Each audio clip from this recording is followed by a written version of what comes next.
Olá, meus amigos, boa noite. Estamos iniciando nossos estudos de hoje.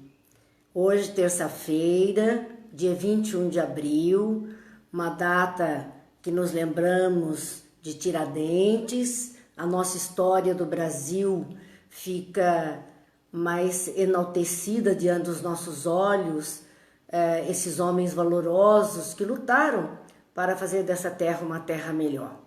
Então, estamos nesta data e hoje, terça-feira, é dia de estudo do Livro dos Médiuns. Olha, Eduardo já está aqui conosco, Ruth Conceição, Vera Madei, Márcia Binotto, Terezinha Neres, Célia, Júlio César, Vera, todos amigos aqui participando conosco, Dilza chegando agora, Betinha, são tantos amigos participando. Vamos lá, minha gente. Hoje o capítulo do Livro dos Médiuns que nós vamos ver é o capítulo 22. Este capítulo tem como título Da Mediunidade dos Animais. Olha que interessante, em O Livro dos Médiuns, Kardec usa um capítulo da obra para falar deste assunto. E quantas vezes nós já ouvimos comentários a respeito dos animais, se seriam médiums ou não, se eles percebem alguma coisa ou não. É por conta disso mesmo que Kardec fez uma avaliação desta situação, que vejam, não é nova, porque está lá no século XIX já ocupando um capítulo do Livro dos Médiuns.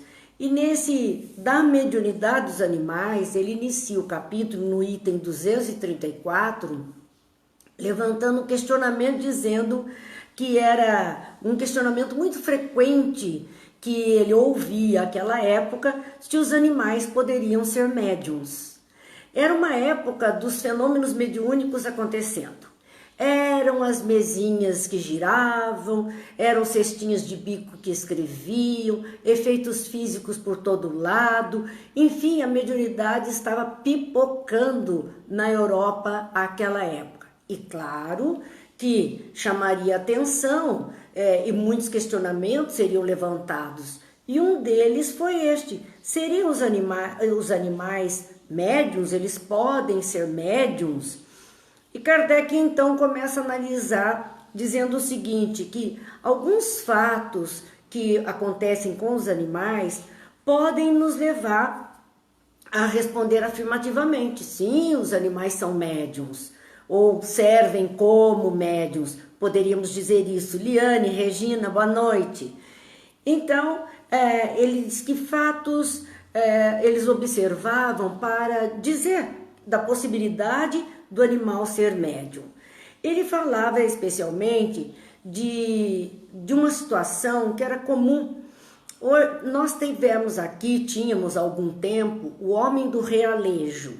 Era um homem que tocava o realejo e ele tinha um periquitinho na gaiola. Esse periquitinho saía, pegava um papelzinho e entregava para a pessoa que estava ali, que era a sorte da pessoa. E muitas vezes você diz: nossa, é isso mesmo, eu precisava disso, é isso que está acontecendo. Eu fazia uma pergunta para aquele pássaro e o pássaro vai e tirava uma carta do baralho e a pessoa faria uma interpretação.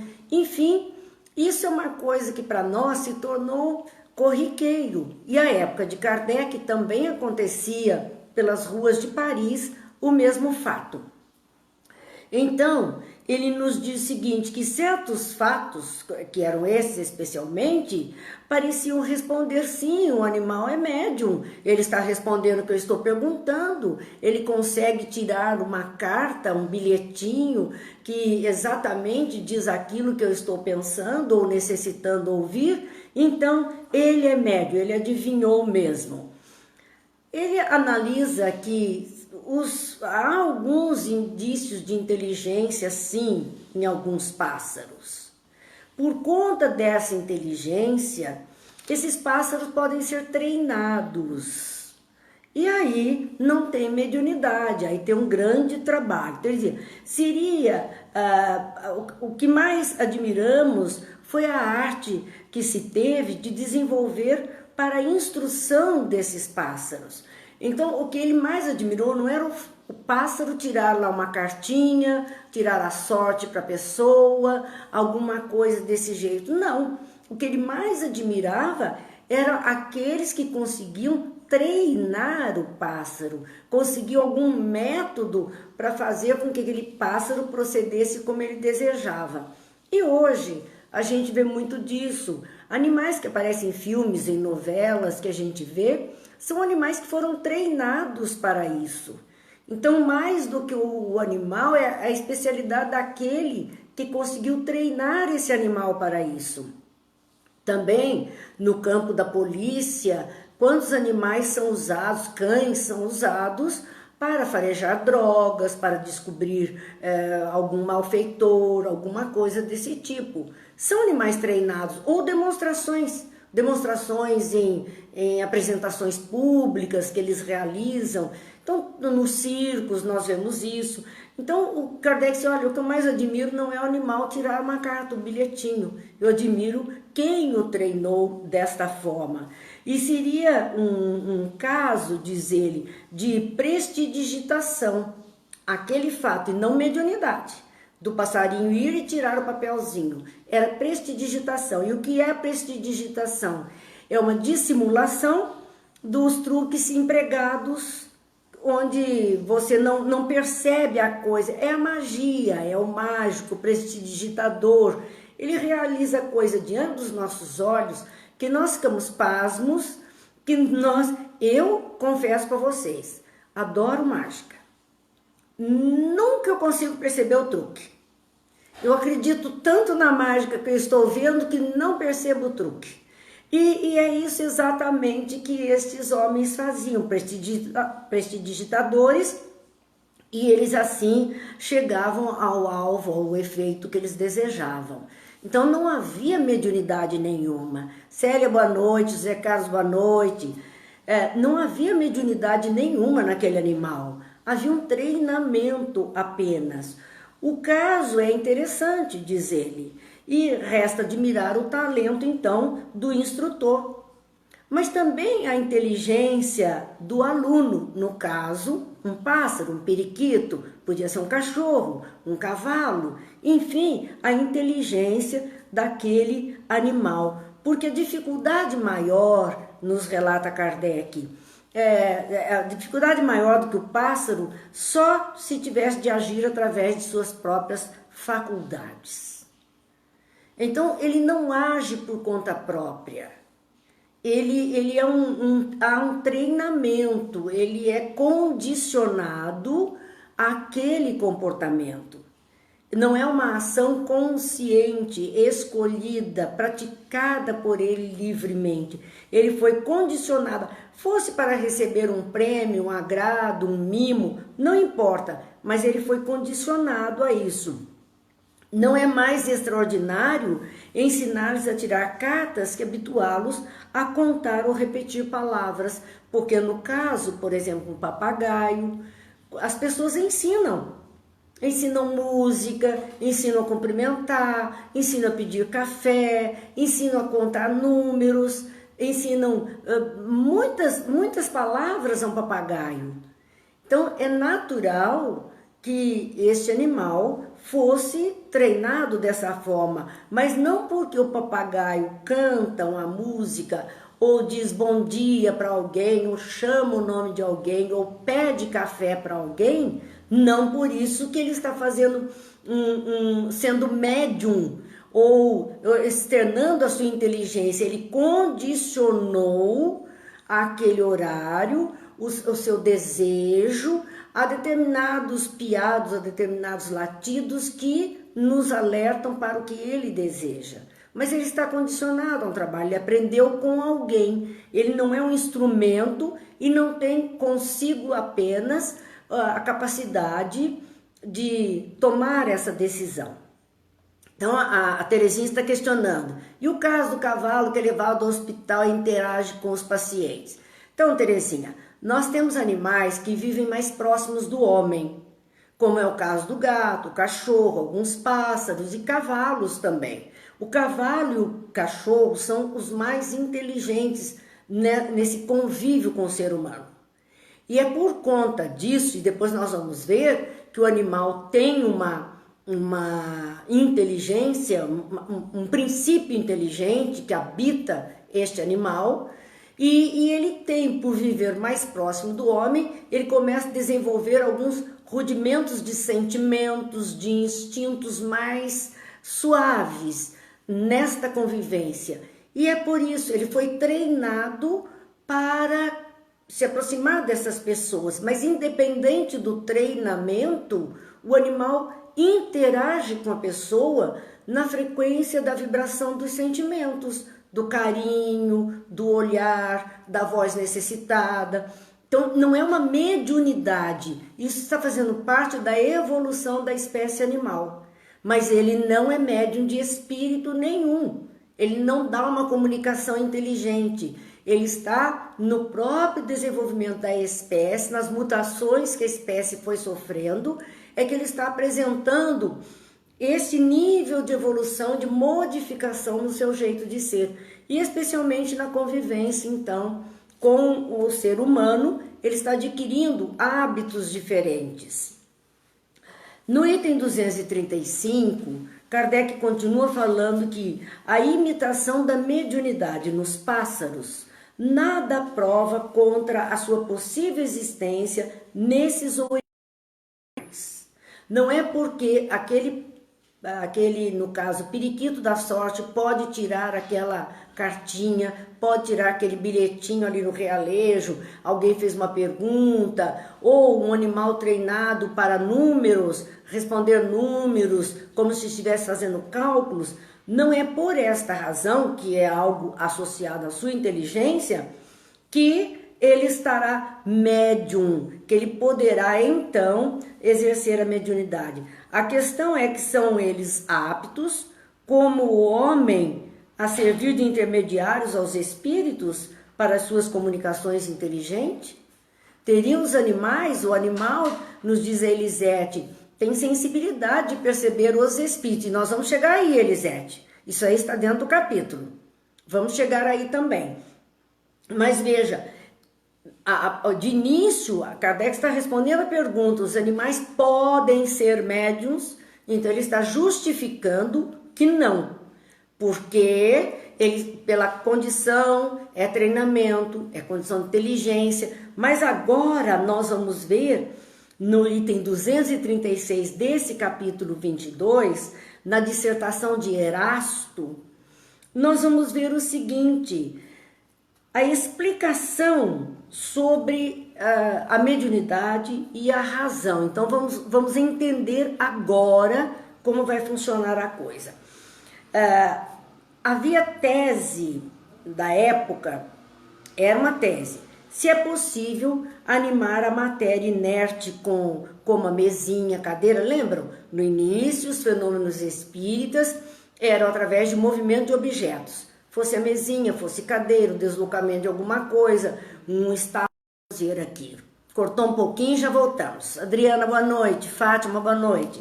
Isso de provocar esses movimentos, não seria então possível animar a matéria animada, a matéria orgânica, a matéria dotada de vida, como dos animais, em especial dos pássaros?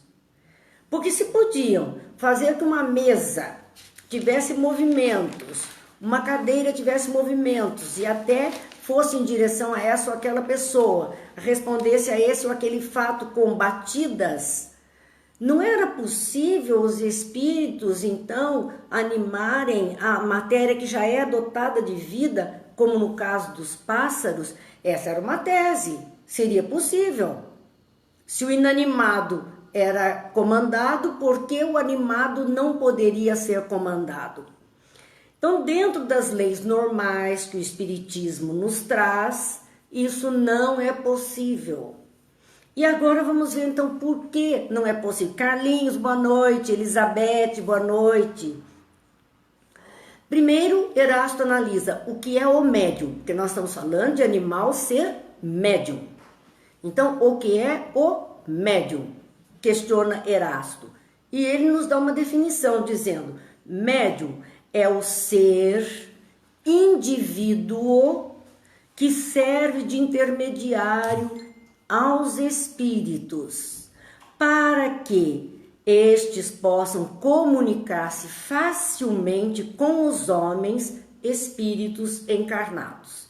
Então vamos lá. O que é o médium? Médium é o ser, é o indivíduo que serve de intermediário entre os espíritos desencarnados para que eles possam se comunicar com os homens que são os espíritos encarnados. Então, é uma comunicação de uma fala, de um pensamento, de um ato inteligente. Passa por uma mente humana, também inteligente, para chegar a outra mente humana. Então, o médium é esse que está no meio da comunicação, é a antena receptora do pensamento do espírito e transmissora do pensamento para outras criaturas. Este é o médium. Portanto, sem médium, diz Erasto, não há comunicações tangíveis, mentais, escritas, físicas de qualquer espécie ou natureza. Sem esta antena, sem este intermediário, sem esta ponte ligando o invisível ao visível, passando a mensagem inteligente, sem isso, não há comunicação tangível, que eu possa pegar, algo que eu possa tocar. Não há comunicação mental, ideias, pensamentos, palavras escritas, ou comunicação física, de movimentos, de barulhos, de luzes que se fazem no ambiente. Tudo isso, para se realizar, precisa ter este médium, esse indivíduo que está no meio entre a causa do fenômeno, que é o espírito desencarnado, e a consequência do fenômeno, que é a mensagem ao espírito encarnado. Erasto continua dizendo que existe um princípio na doutrina espírita, dentro dessas leis naturais que ela traz, de que semelhante age através de semelhante e com os seus semelhantes. Então aí começamos a deixar o animal de lado. Semelhante age através de semelhante. O homem, a espécie humana, o indivíduo da espécie humana age sobre o outro indivíduo da espécie humana e age com os seus semelhantes. Então, um através do outro é a rede, é a comunicação de semelhantes com semelhantes. Difícil entender isso? Não. Para nós estarmos aqui agora, nesta rede do Facebook, todos nós que estamos aqui linkados, estamos juntos, ouvindo uma mesma reflexão, trabalhando a mente no mesmo campo de pensar, todos nós, sem exceção, tivemos que nos conectar a uma internet, todos nós tivemos que ter um aparelho que nos permita isso, porque se não tivermos o aparelho adequado, se não tivermos a frequência adequada, a energia, nós não teremos a possibilidade dessa conexão. O médium, é preciso que a gente entenda isso. O espírito, o semelhante age através do seu semelhante com os outros semelhantes. Quem tem internet, quem tem um aparelho, quem tem energia, estará ligado a outros, ouvindo uma mesma situação, uma mesma história, que estamos no mesmo canal. A mediunidade vai funcionando assim para nós. Nós temos ainda Erasto nos dizendo como é que que semelhança, essa semelhança se prende a quê? O que seria? Aqui nós vimos, precisamos do aparelho, precisamos da internet, precisamos da energia, basicamente, né? Precisamos ter conexão. E para o médium, a questão está no perispírito do encarnado e do desencarnado. Então, o que é o perispírito? É o corpo espiritual. Nós temos este corpo carnal, Mas nós, espíritos, estamos vestidos do corpo espiritual e o corpo carnal. Então, a morte física é do corpo carnal. Ele perece como uma veste que não dá mais para ser usada, perece. Mas o corpo espiritual, esse acompanha, está com o espírito, é parte integrante dele. É o veículo que dá unidade a ele, que dá individualidade a ele, que dá a possibilidade de ele locomover-se, relacionar-se com as outras criaturas. Então nós vemos que esse perispírito, que é o corpo espiritual, tanto do encarnado como do desencarnado, falando em comunicação, encarnado médium, desencarnado espírito comunicante, são tirados do mesmo meio, são de natureza idêntica, são semelhantes. Então, desta terra que habitamos, dessa psicosfera, deste bioma, as energias nós captamos e este nosso corpo espiritual é pertinente ao meio que habitamos.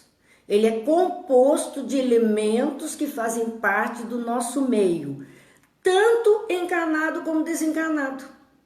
Porque depois o corpo físico é o agasalho.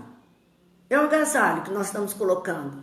Mas o nosso corpo espiritual, ele tem os átomos, os elétrons, os campos energéticos que compõem, que fazem parte, que são colhidos no meio que habitamos. Talvez se habitássemos outros mundos, nossa formação, se pudermos dizer, biológica do perispírito seria diferente.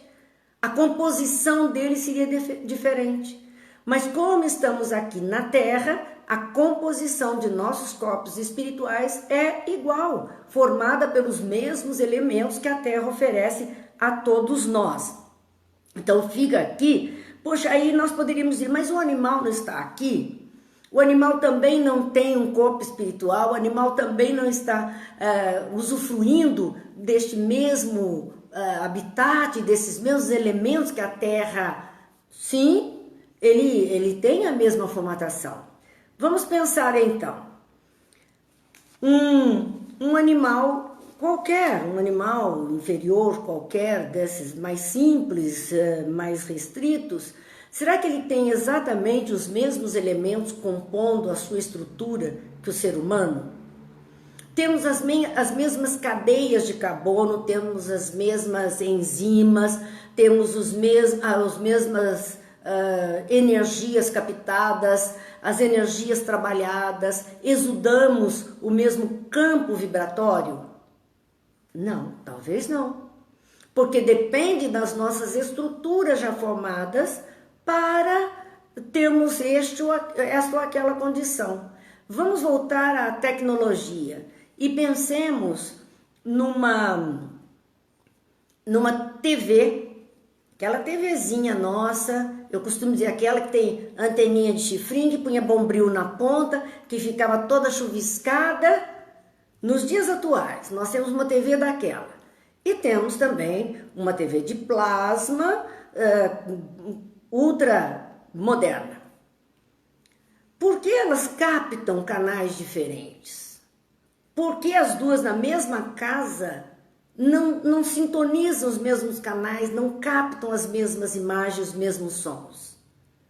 Se o campo da imagem e do som está lançado através de antenas no ambiente em que estamos, porque a nossa TVzinha pega 3 canais e porque a TV de plasma vai pegar 60 canais?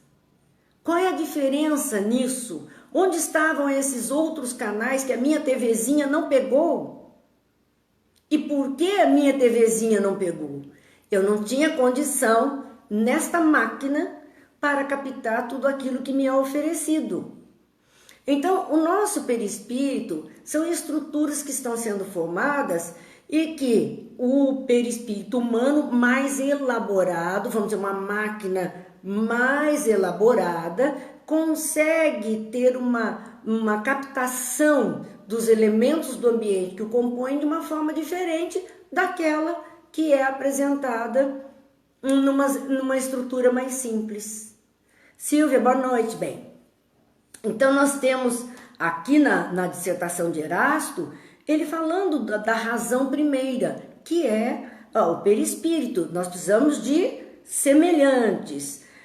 Ambos os perispíritos, o corpo espiritual do encarnado e do desencarnado, ambos espíritos, ambos filhos de Deus, ambos consciências, ambos individualidades, eles possuem capacidade de assimilação e capacidade de imantação. Duas capacidades.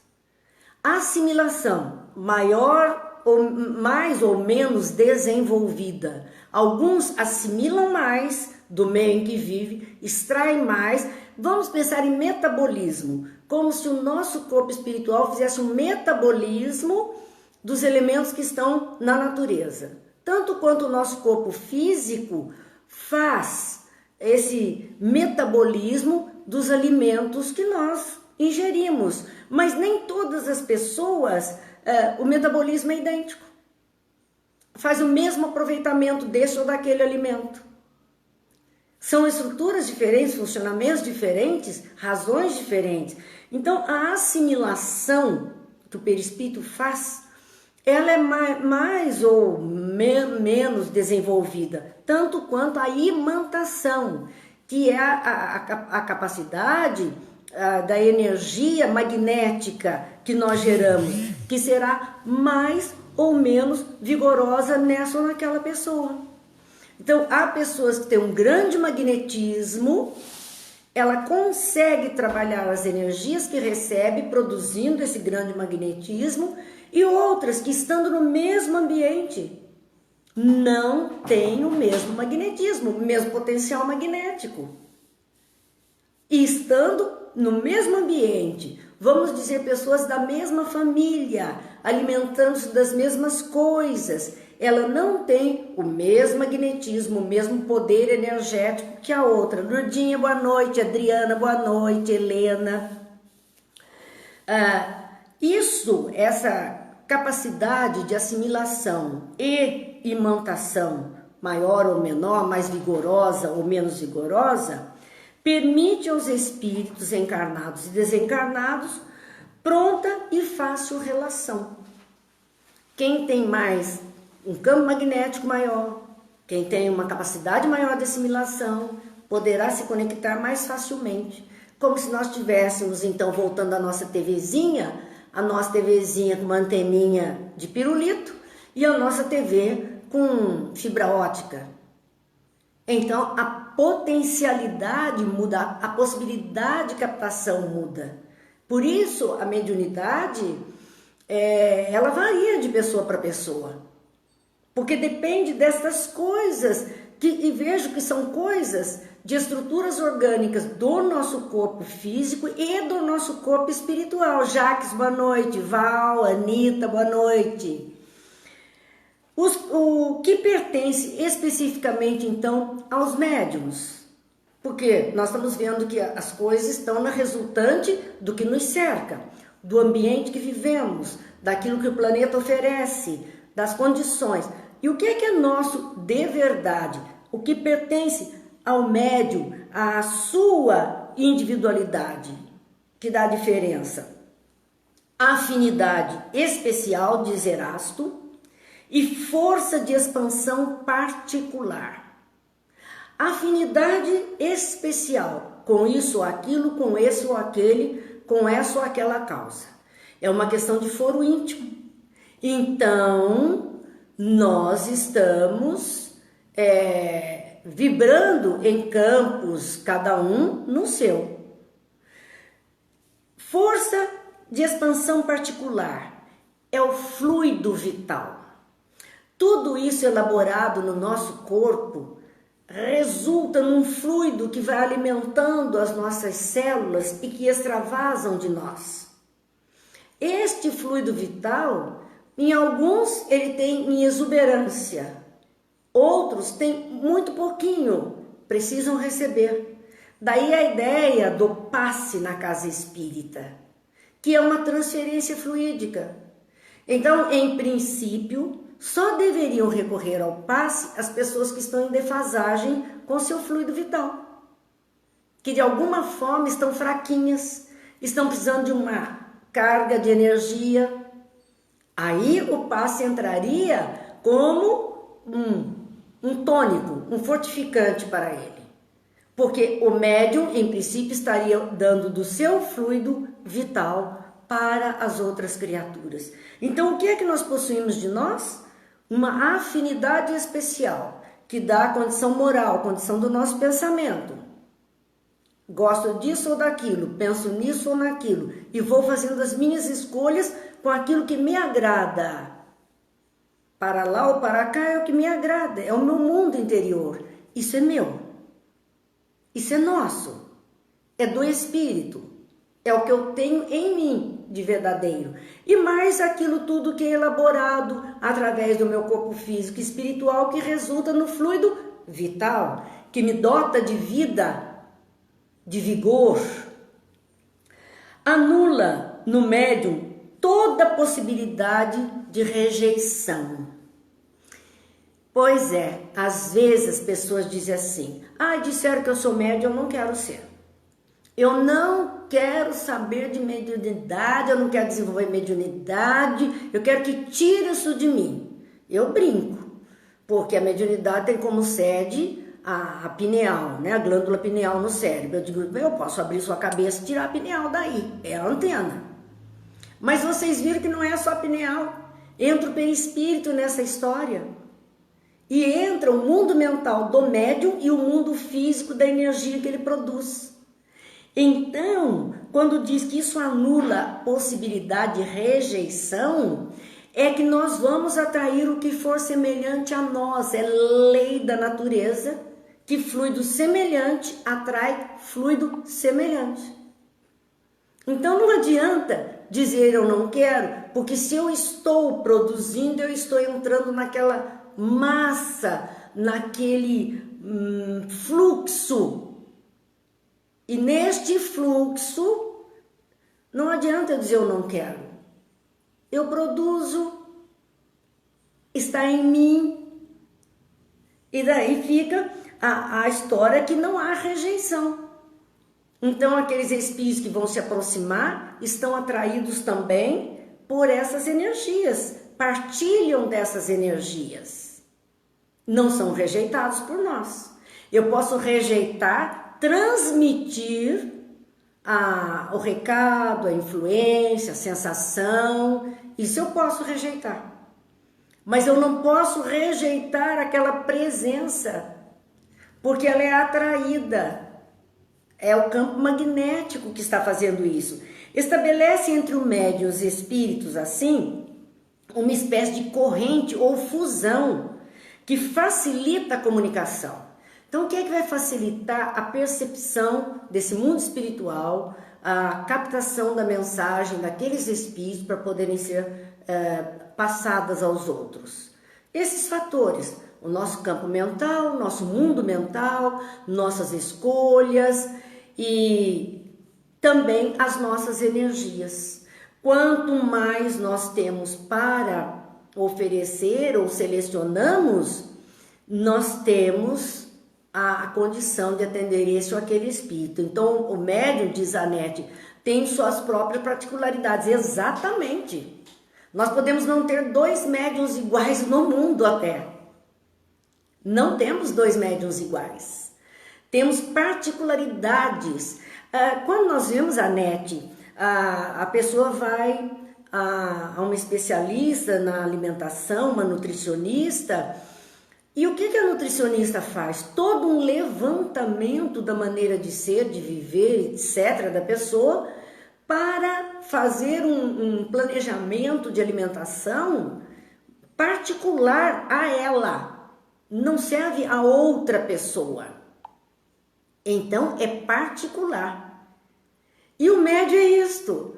Ele tem toda uma possibilidade de atendimento particularizado Porque pelas suas particularidades, ele serve a este e não a este. A esta situação e não a esta. Então é loucura nossa querer que todos os médiuns trabalhem do mesmo jeito. Que todos os médiuns façam a mesma coisa. Resolvam as mesmas situações. E de repente um tem uma especialidade que chama mais a atenção, outro não. Aí vem as coisinhas dos homens, inveja, ciúme, dor de cotovelo, enfim. Porque não tem como ser igual ao outro. Somos individualidades, cada um de nós é uma individualidade com as suas particularidades. E aí, continuando, Erasto faz uma observação. A rejeição própria da matéria é o que se opõe ao desenvolvimento da mediunidade na maioria dos que não são médiums. Então, muitas pessoas assim, eu não sou médium, eu não sei por que eu não sou médium. Por quê? Há uma rejeição desses fluidos que ela produz para com aqueles que se aproximam dela. Então, não é que ela não é médium, ela não está. Ela não está servindo de intermediário, porque ela não tem conexão, ela não tem link, ela não tem acesso. Só por isso. Porque uma hora qualquer em que ela mude qualquer coisa dessas estruturas, quer mentais, dos seus pensamentos, quer físicas, do corpo físico ou espiritual, ela pode então agir como médium de outro ser humano, desencarnado. Quantas vezes nós já ouvimos dizer de que uma pessoa sofre um trauma, um acidente, ou uma situação de doença e, como vocês dizem que é o bloqueio, ela desbloqueia.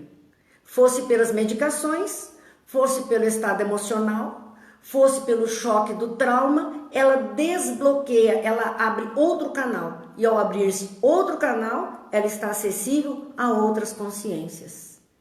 Por isso, então a Tânia nos diz, o dirigente de trabalho mediúnico deveria observar isso. Cada um é bom em alguma situação, exatamente. Cada um é bom numa situação. Jesus, quando ele estava com os seus, ele determinava os trabalhos que cada um era capaz de executar pelas qualidades que trazia consigo. Então nós não podemos querer que todos os médiuns tenham este comportamento, que todos os médiuns trabalhem com esses espíritos, essas entidades, enfim. Não! Ele pode não ter afinidade mental, fluídica, física. Ele pode não ter afinidade. Ele não tem expansão suficiente do perispírito para se conectar ao perispírito do espírito que está querendo se comunicar, passando seus sentimentos. Vamos devagar, né? Nós todos, os médicos não deveriam ser comparados, jamais ser comparados. A única coisa que talvez nós pudéssemos tecer um olhar comparativo seria no campo da integridade, da ética, da responsabilidade, da moral. Aí sim, porque isso é uma conquista do espírito, é um trabalho de educação da alma, melhorar o seu mundo mental.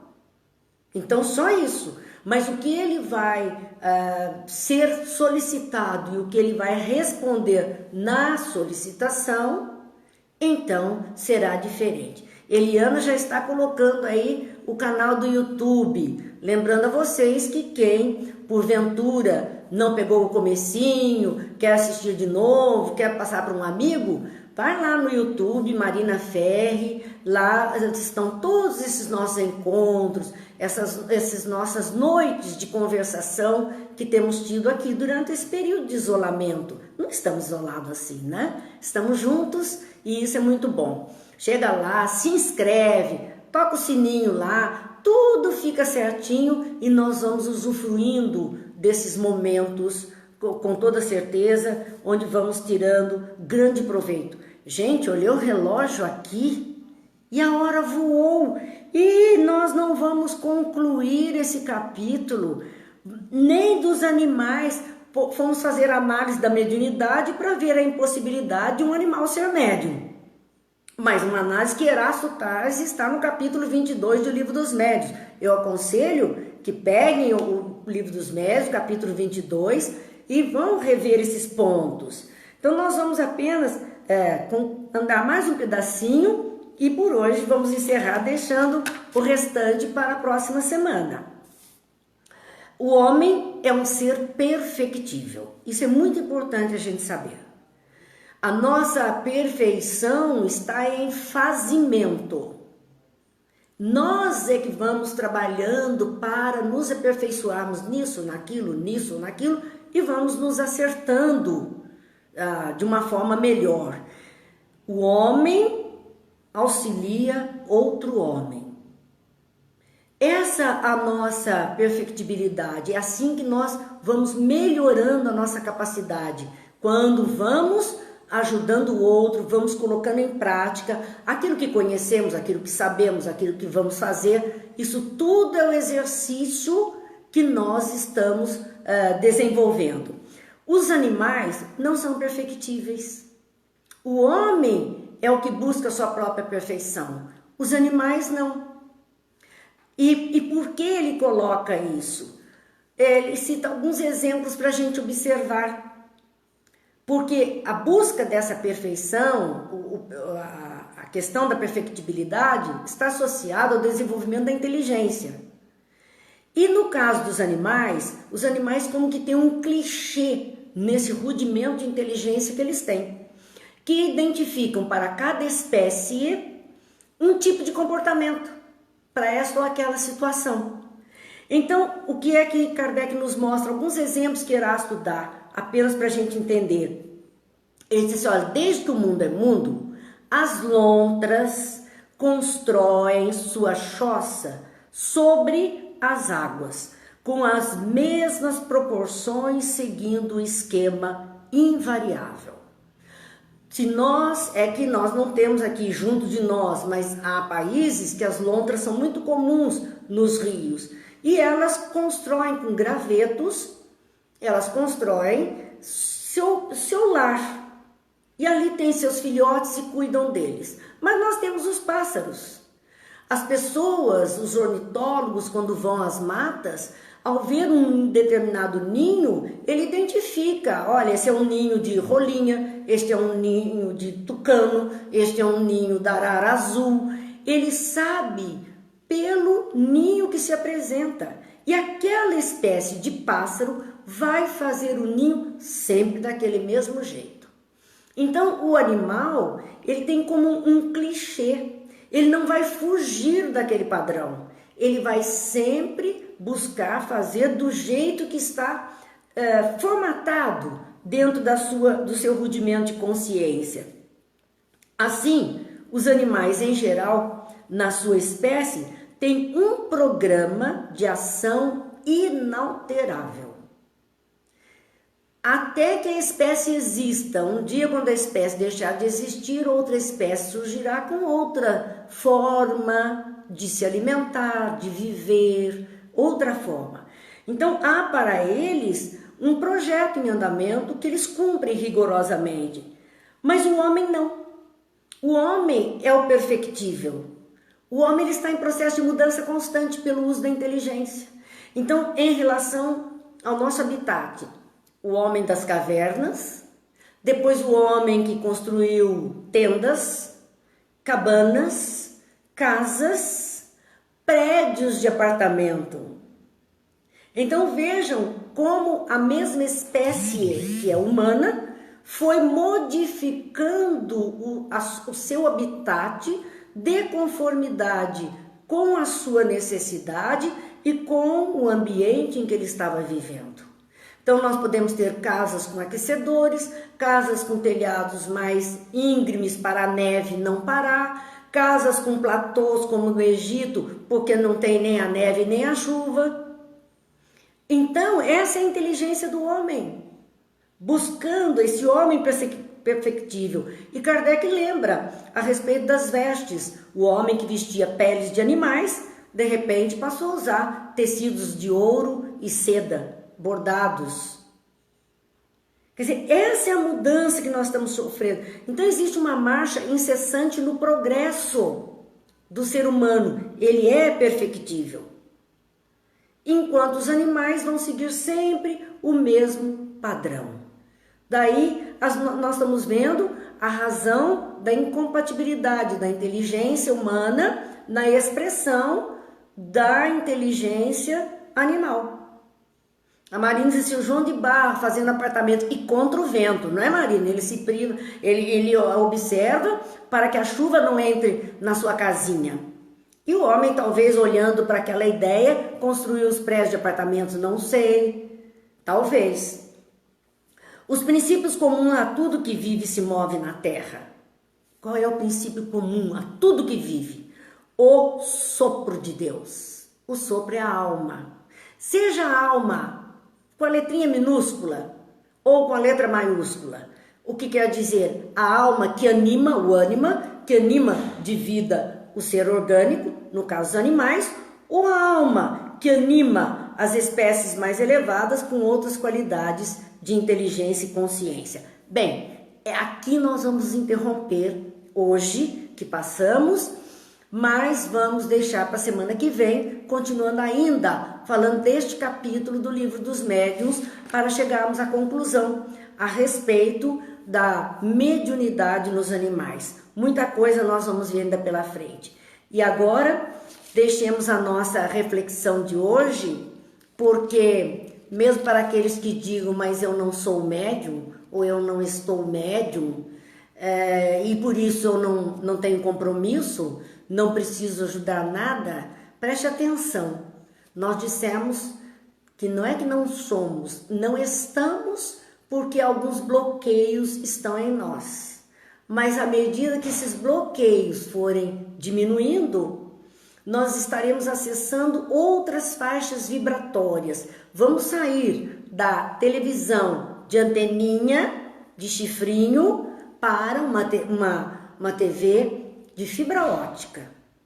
Nós estamos nesse progresso e, portanto, mesmo ainda na nossa inferioridade, na nossa pequenez, para a ajuda maiores, a questões mais elevadas, nós podemos ser médiuns de Deus, onde quer que estejamos.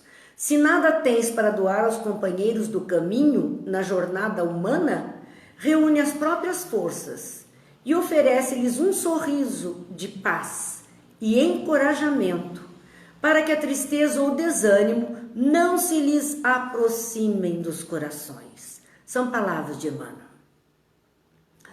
A Yara está perguntando, qual dia você faz palestra? Meu Deus, Yara, são quase todos os dias da semana. Mas depois eu converso em particular. É que você não olhou o recadinho que eu deixei em particular, olha lá. Mas a gente conversa. Perceberam o que Emmanuel está nos pedindo? Sejamos médiuns da alegria, médiuns da paz, médiuns da bênção, médiuns da luz. Isso nós podemos ser. Independente de uma comunicação inteligente, nós estamos recebendo de Deus tudo isso e podemos passar ao nosso próximo. Então, nos momentos difíceis que estamos vivendo ainda, situações incertas, as pessoas inseguras, angustiadas, cansadas mesmo, vamos fazer esse esforço hoje de nos tornarmos médiuns da alegria, através do encorajamento da paz, através do sorriso, levando ânimo às criaturas, palavras melhores. Com certeza, meus amigos, o mundo espiritual irá agradecer a nossa mediunidade, a mediunidade do bem, de levar o melhor onde quer que nós estejamos. Que Deus nos abençoe, que Jesus nos ilumine. Nos lembremos que amanhã é noite de evangelho, deixa a água preparada para a gente fazer aquela magnetização das águas também, e que possamos tecer reflexões cada vez mais claras para o nosso pensar, sobretudo para o nosso agir. Deus abençoe a todos, muita paz, muita luz, muita alegria no coração e sorriso na alma. Muita paz, gente.